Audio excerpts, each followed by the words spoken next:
Welcome to the podcast Leadership Forum, conversation with leaders who serve the public good. My name is Trevor Brown, and I'm privileged to serve as Dean of the John Glenn College of Public Affairs at The Ohio State University, where we aspire to fulfill a simple phrase that Senator John Glenn used to describe what we do: inspire citizenship and develop leadership.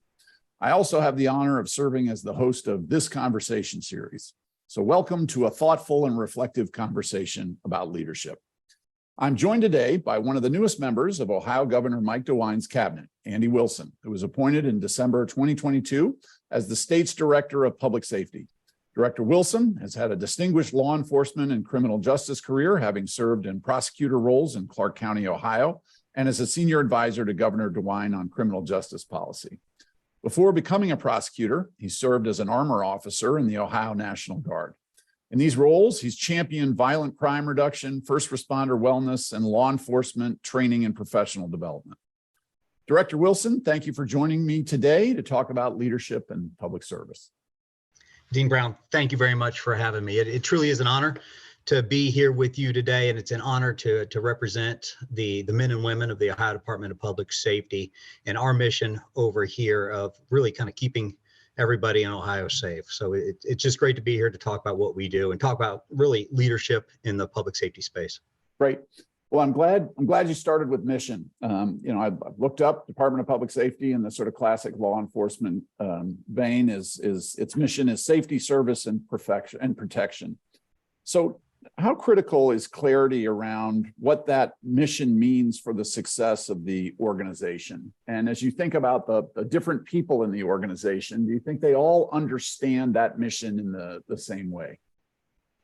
Look, our mission of service and protection is critical to everything we do. It is the centerpiece of who we are and what we represent here at the Ohio Department of Public Safety.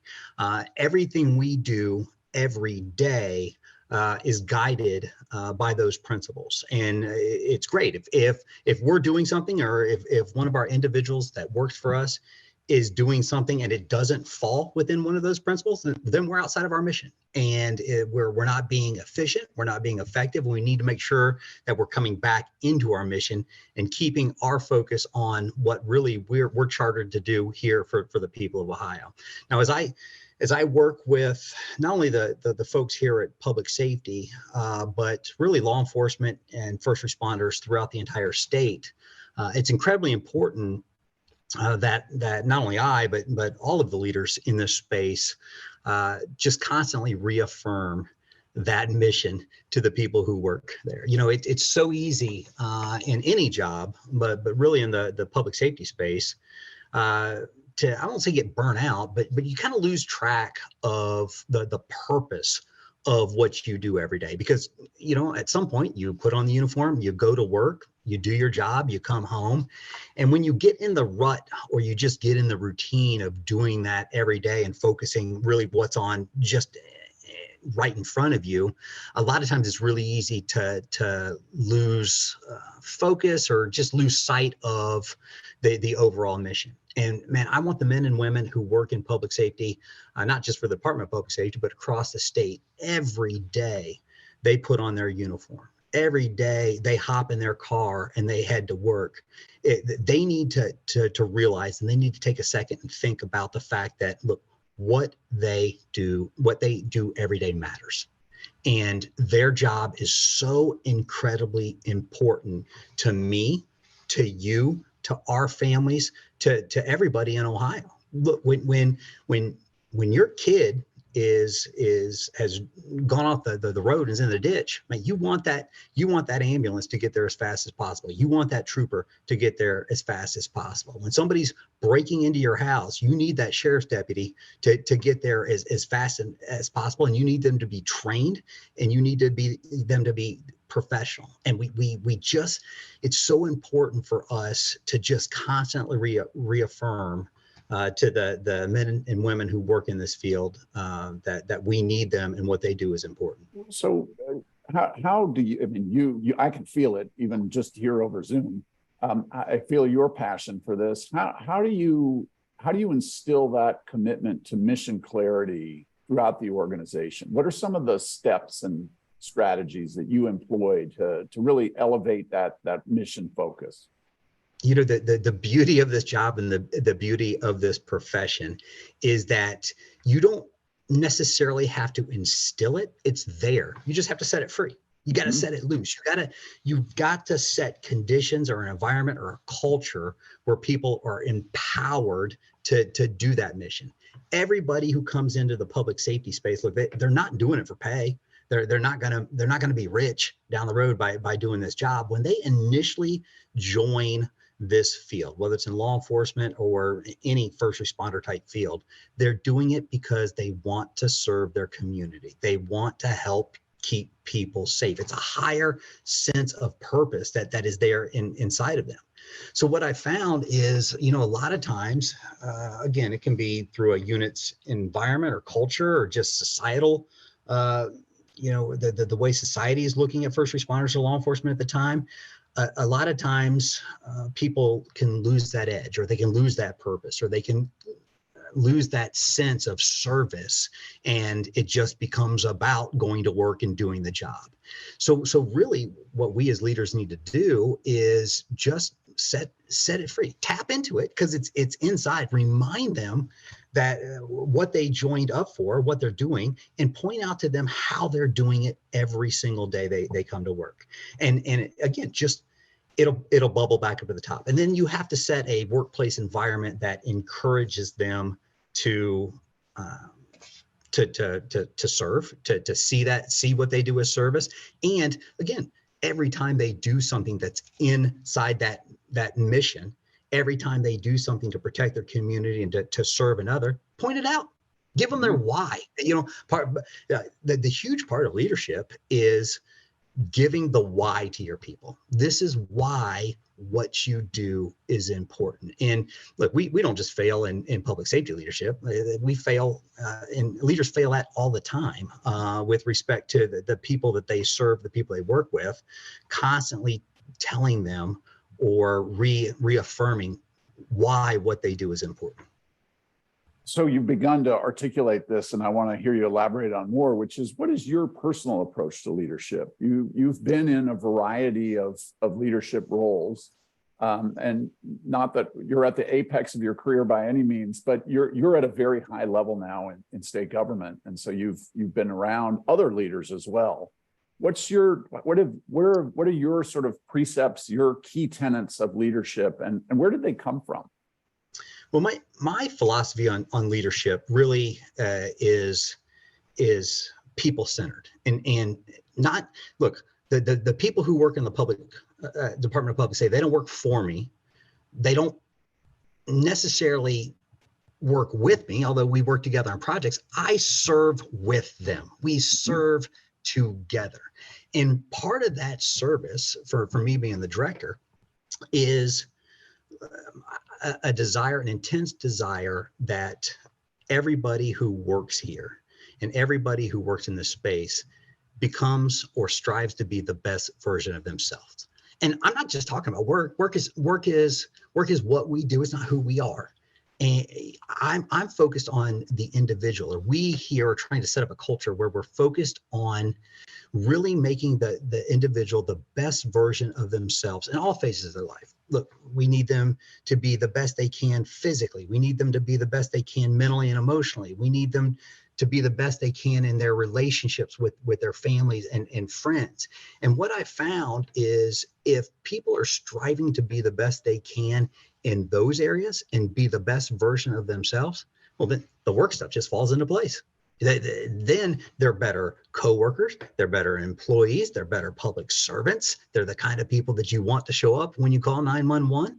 So they're happier and they're healthier. So really what we're trying to do is encourage our folks here to just constantly focus on being the best version of themselves in all aspects. And I think you asked me where I got that. Yeah, I'd have to go back probably to the military is where it started for me. And I think the purest form of leadership that I've been exposed to, or really kind of the first time I was exposed to it was in the military. But it's really about mentors. You know, mentors that I've had in my life who have not only set the example of what I wanted to be like or what I one day wanted to lead like, but people who pushed me, who saw value in me, who saw potential in me, a lot of times when I didn't even see that potential in myself. And they pushed me to be the best version of myself. And as a result, I just constantly think that as leaders, we need to continue to be mentors, to develop mentors, and to have mentors. So I think a lot of my philosophy comes through mentors that I've had in my life, and then opportunities I've had to mentor other young leaders. So those sound like just great lessons and great approaches for any kind of work. I'm wondering, as you've been in law enforcement for a good and prosecution and now actually the military before that, that's a particular kind of line of work. Are there specific tenets of leadership that you think are really germane to that setting that maybe don't apply to others? Or is this people-centered approach that you're describing, that's just good leadership no matter what field we're working in? Look, I think you would agree, and I think probably all your listeners would agree, that there are certain tenets of leadership that apply no matter what you do. It doesn't matter if I'm a janitor, I deliver the mail, I wash cars, or I'm out on patrol with the police department. If you're part of an organization, or you can be part of a club, there are certain tenets of leadership that apply across the board. And leadership is in an organization, it can be vertical. So it is, you have manager, assistant manager. In law enforcement, it's, chief, deputy chief, major, captain, lieutenant. It's very structured, same way in the military. And there are certain parts of that leadership that we need to do everything in our power to develop. So it can be structured leadership development, courses you go to, podcasts, reading lists. It's also the followership. In the vertical leadership, part of being a leader is being a good follower and being a team member. So we need, I think, again, we're talking about general leadership tenets. We need to make sure that in all aspects of what we do, we are setting up vertical leadership development. But there's also horizontal or lateral leadership, and we need to build cultures. And I saw this in the military, and I see it in law enforcement a lot. We need to build cultures where our folks are empowered to lead each other laterally. So what does that mean? That means all of the road troopers or all the road deputies or road officers on a shift are empowered to hold each other accountable to the standard. They push each other to be the best version of themselves. When something goes wrong, they hold each other accountable. I'll tell you a quick story. I've been doing a lot since I've been over here at public safety. I've spent a lot of time out on the highways and out on the roads with troopers, just sitting down, trying to better understand the issues that our road troopers and our road law enforcement are facing. And I was with a trooper up north earlier this year, and he told me a great story. He said, look, we have a great shift. We have a good sergeant, good lieutenant, but really what makes our shift strong is if we have a problem, if there's something that's affecting morale, we go out into the garage and we have a garage talk. And that's no sergeant, no lieutenant. It's just the troopers who are on shift. And together we talk about whatever it is that's negatively affecting the morale, and we work through it. And I was like, well, first of all, what a great testament to that vertical leadership chain to allow them to do that. Because a lot of vertical leaders who, a lot of supervisors who have a scarcity mindset don't want their people doing it, or are scared to let their people do stuff like that because they think it's a ding or an attack on their leadership. So what a great testament to the sergeants and lieutenants of that post. But man, what a great testament to that leadership culture amongst those troopers. And isn't that what we want as leaders? Don't we want our people pushing each other, holding each other to standards, and then holding each other accountable and working through those problems? Doesn't that make our job as leaders so much easier? So, I guess I don't even know if I've answered your question here that you asked. Those are some of the general tenets that I see. And you can take that and you can apply that in any company or any organization, both the vertical and the horizontal or the lateral leadership. Specific to the military and again, more specifically to law enforcement, we have issues that private companies don't face. And one of the issues that we're really looking at and we're having to lead through right now is wellness. Wellness with our folks, burnout, apathy. We're losing a lot of our qualified law enforcement, our experienced law enforcement folks who are just leaving the profession because they're just burnt out. Yeah. And we really need to do a better job of leading to address wellness. Again, I go back to we have to make sure that our people are physically healthy, not just physically able to do the job or meet the physical demands of the job, but healthy, disease-free. I've heard a million stories in law enforcement or public safety where somebody retires and 6 months later they're dead, or they've got, a terrible disease because they didn't take care of themselves. And the nature of this job is that the chronic stress of dealing with the terrible things that they have to deal with day to day, we know that takes a toll on their health. So we've got to address the physical health of our folks and lead in that space. We have to address the mental health. And when I say mental health, I'm not talking about emotional health. I'm talking, we have to constantly be challenging our people to grow their minds. Their mind's a muscle too. So look, pick up a new skill, pick up a new language, pick up a musical instrument, pick up a new certification in your career field. Constantly grow your mind, read books that are important to you. So we need to push in that area as well. And then obviously in law enforcement, we have to lead to make our folks emotionally healthy. Our folks have to have healthy outlets for the stress of the job and what they're dealing with every day. And I say this all the time, man.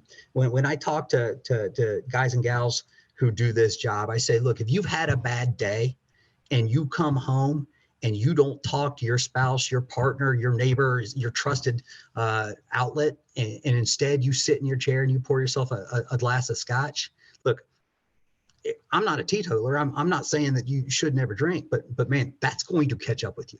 That's going to get you one day. Not only is it not a healthy emotional outlet, but it's going to take a toll on your relationships. Yep. So we have to lead, but there's so many challenges facing this profession right now that are unique to public service and public safety. And we just need to do a better job of teaching our leaders how to navigate those challenges and then empowering our junior leaders. Look, man, I'm absolutely convinced that the success or failure of any organization really rises or falls on the backs of the first line leader. And if we are not empowering, teaching, coaching, and mentoring our first line leaders, and then empowering them to lead in healthy ways, our organization's going to fail. Your post, your unit, your shift, it's not going to be as good as it should be if you're not developing a leadership climate and culture there. And that's on you as the leader to do that. I'm glad you brought that up because I want to pivot now to talk a little bit broadly about professional development and training, and then ultimately work our way over to professional development and training for leadership. And I think the way I want to start is you pointed to a lot of the similarities between law enforcement and military service. But now I want you to just start by drawing some distinctions, and I'll just preview the reason I want you to do this is because I feel like I've read, and you could correct me if I'm wrong, that the amount of professional development and training in the military is higher than is generally the case in law enforcement.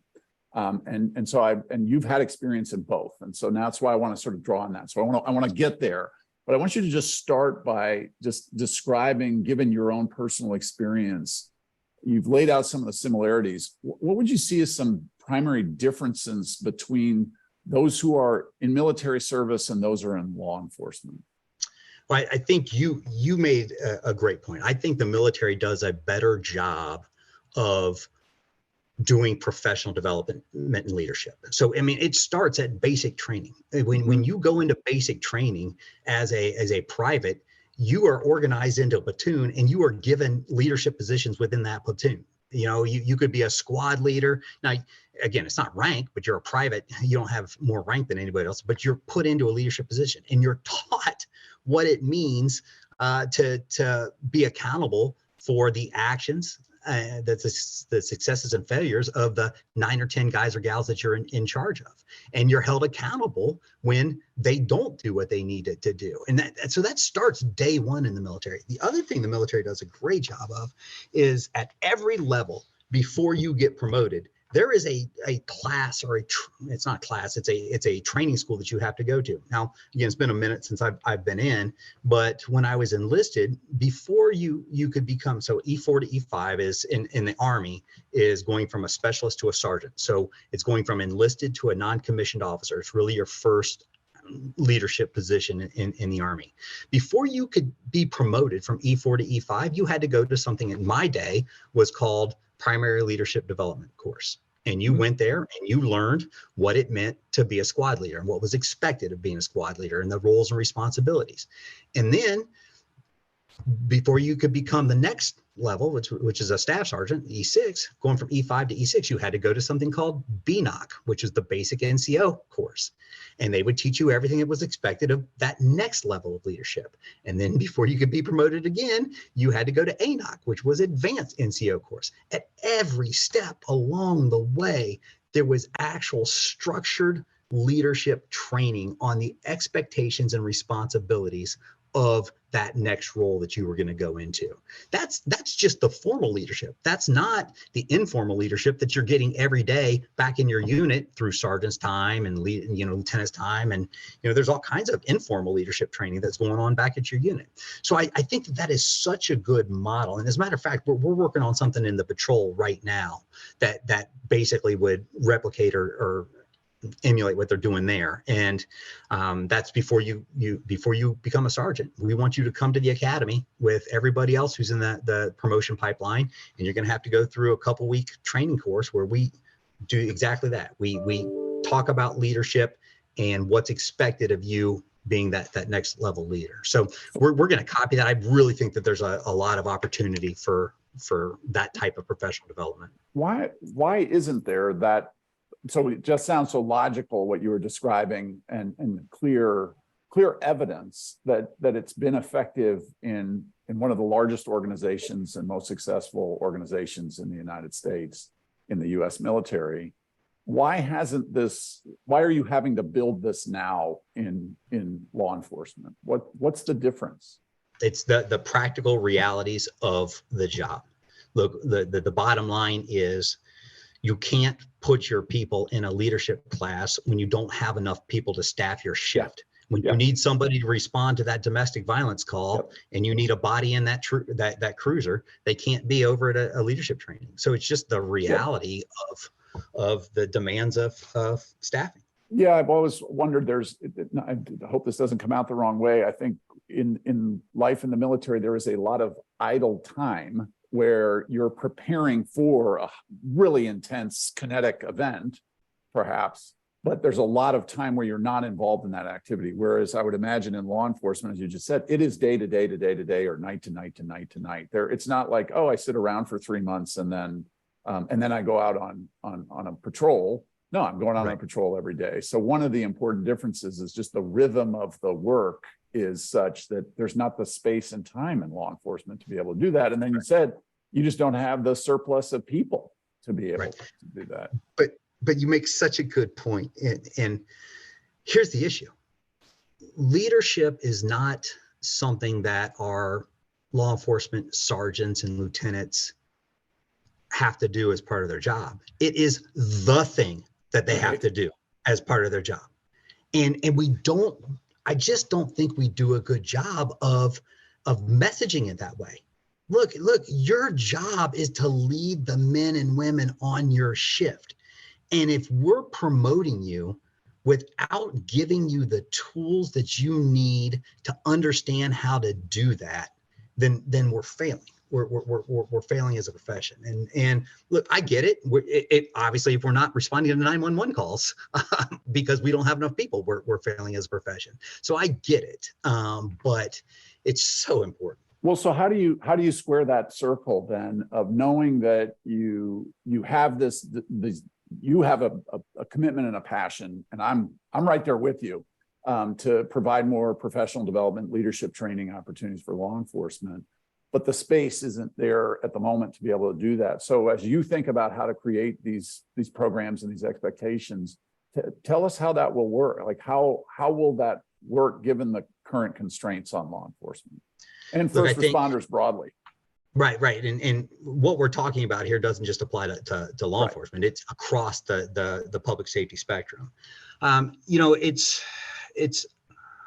There's several folds to it. First of all, it's got to be something that at the unit level is important. So at the agency level, you have to have leaders, and that could be the elected sheriff, that could be the city council, who understand how important this is, and they make it part of the curriculum. We also have to look at what can we do to support that. So again, in the military, they had the NCO Academy, where if I was stationed at Fort Knox, I might be sent to Fort Leavenworth, Kansas for a month or for 3 weeks or whatever it is, so I could go through my BNOC or my PLDC. We need to do a better job of setting up structured leadership development, and you all are on it with the academy that you've set up. But that's at such a high level. I mean, that's great. We need that. That's at such a high level. We need to replicate that concept at every level, at really at every level. I mean, because what you offer there with the Public Safety Leadership Academy is there's people who are already chiefs in there. A lot of the folks who are in there are ultimately one day going to be chiefs or going to be elected sheriffs. So it's very high executive level training. There's a lot of space where you could do that at the lower levels. So I could talk about this or listen to you talk about it all day. So forgive me for keep going down these rabbit holes, but how do you, with law enforcement officers, how do you get them excited about learning? And I'll premise this by saying I've done some work with folks in the military, and I've been fascinated by how there is a cultural commitment to education broadly and higher education in particular. And the old sort of bromide I've heard is the Army, the generals, et cetera, they go study history. Air Force tends to be more of a sort of logistics management. They go get MBAs. Navy, it's engineers. They get engineering degrees. And so I asked why is it that folks in the Army get history degrees and PhDs in that field? Well, it's because they want to learn the lesson of histories and not repeat them. They want to keep soldiers safe, and one of the ways to do that is keep them out of conflict. So they have an incentive to learn because they're driven to make the functions that they perform to allow their soldiers to survive. How do you inculcate that similar kind of commitment and passion to learning in law enforcement? So there's two parts that I want to answer. First of all, and let me come back to this because it's important. Don't let me escape it. But I want to hit so the first, I want to talk to you about my experience with law enforcement is they are passionate for training. And right. I've never met a police officer who's not interested in doing more training if given the opportunity. So let's set that aside and come back to that here in a second. But when I was in the Army, I really think there's a great opportunity in law enforcement to do this, although everybody's litigation averse and nobody, there's just hesitancy to do this. But when I was in the Army, there was something called the Center for Army Lessons Learned. And I think it was out of Fort Leavenworth, Kansas. And the way it worked is every battle, every incident, everything that happened, they had a group of researchers really, or historians, who would come out and talk to the people who were involved. And they would do a complete after action review. And really they would list out all the lessons learned. Here's why this outcome happened the way it was, good or bad. Right. A lot of the battle studies that I got in the armor school were battles that we had won, and that they were teaching, here's why you won. So I don't want anybody to think that it's just bad. So I thought that was great. And you could, as an Army officer, I could read all kinds of stuff, all kinds of lessons learned that the Center for Army Lessons Learned had posted. We don't have anything like that in the law enforcement space. And there are man, I see stuff here at the patrol all the time. I'm constantly getting body cam videos or reports about stops or pursuits. And I'm like, man, these are such good lessons that we need to capture and talk about. We need to talk about. I'm going tomorrow morning. I'm going to go over. We got a cadet class in right now. I'm going to go over and I'm going to work out with them first, and then I'm going to sit down. I'm going to talk to them. So once a month, I do director's PT with them. So I go over and do physical training with them, and then we talk. We spend the last 10 minutes talking about leadership, vision, philosophy, that kind of stuff. Tomorrow, I'm specifically going to talk about something I saw here over the last couple of weeks, where a trooper intervened with some officers who there was a chase, and the suspect had a knife, and these officers had tased the suspect, and they were amped up. And the trooper just stepped in and he said, "Hey, just settle down. Just settle down." He was able to recognize that these guys were too amped up. And again, they weren't abusing this suspect or anything, but they were just amped up. They were still, their adrenaline was too high. And he was able to calm them down and bring the situation down. I mean, it happened in like 5 seconds, taking that 5 seconds, recognizing what happened and slowing them down. Look, that's a lesson learned that we should be repeating again and again and again in the schoolhouse. And that happens. It doesn't just happen with troopers. It happens with agencies all over the place. And we just think of it as, well, it's just part of the job. It's just what they do. And we're not doing a good job of capturing it and teaching it, either in roll call trainings or, I don't know what the format is, but I just think we need to do a better job of capturing some of the good and bad that we're doing and turning them into actual lessons. And we don't do that. So now let me pivot back to officers and basically how do we inspire them to want to learn? Look, again, a lot of officers, almost all the officers I've dealt with are like, give me training. I'll go to whatever training that you'll send me to. So it's just really about allowing them the opportunities to train and giving them something that's palatable. Look, a lot of the training we do in law enforcement right now is check the block. It's internet based, PowerPoint on screen, web learning, where, let's be real, they're click, click, click, click. If there's a quiz, they answer the quiz and they're checking the block. Look, we know without a doubt that the best training that people can have is meaningful, scenario-based, challenging. It tests their decision making. It creates some kind of stress inoculation. We know that that's the best training, and yet all of our continuing professional training, the majority of it is PowerPoint based, block checking. I love that, and we're going to pull this to a close now, but I love that we're coming back to where we started. You clearly have a general faith and belief, which is inspiring in people's innate goodness. And so your leadership approach, you said at the beginning, was not getting out of the way by any means, but freeing that inner desire to be public service oriented. And here again, I'm hearing you say people have an innate curiosity, a desire to learn. And so how do we create those conditions for them to be able to pursue that, to learn to be better versions of themselves?